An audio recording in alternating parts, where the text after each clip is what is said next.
দেখো আজকে Sunday special লাঞ্চের থালিতে কি কিনে চলে এসছে। এখানে আছে গরম গরম ভাত, বেগুন ভাজা, চিকেন পকোড়া। এমনি সেমনি না কিন্তু, পিকনিক বলো বা ওই বিয়ে বাড়ি বলো, ফার্স্টে চিকেন পকোড়া দেয়, সেম চিকেন পকোড়া কিন্তু ম্যারিনেট করে।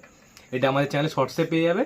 আর এটা কি দেশি স্টাইলের চিকেন, দেখে মনে হচ্ছে দেশি চিকেন, কিন্তু দেশি চিকেন না, ব্রয়লার চিকেন, কিন্তু দেশি স্টাইলে করা হয়। জিভে জল চলে আসছে, সব একসাথে মেখে মারাত্মকভাবে হয়েছে।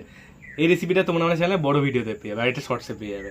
আর এখানে আছে স্যালাড, শসা, পেঁয়াজ আর টমেটো। খেয়ে ফেলি এবারে। নতুন আলুকে হ্যাঁ, একসাথে চিকেনের সাথে ম্যারিনেট করে করেছি। মারাত্মক আছে। তো খেয়ে ফেলি, একটু ভাজাটা খাই।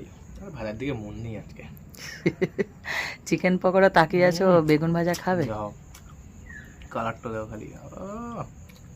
রোগান জুস হয়ে গেছে। রোগান হয়ে গেছে, সুন্দর রোগান বেরিয়েছে। আসলে এই কাঠের জলে করলে রোগানটা খুব সুন্দর হয়ও, খেতেও মারাত্মক হয়। আচ্ছা, কাঠের জালে যদি না করতাম, হ্যাঁ, গ্যাসে করতাম, তাহলে কি কালার আসতো না?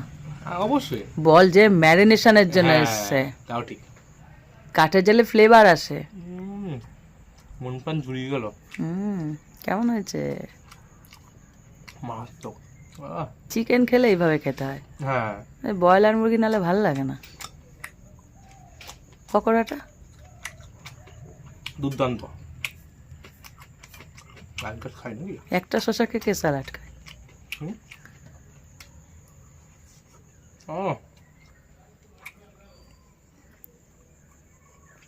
পকোড়াও মাখন হয়েছে,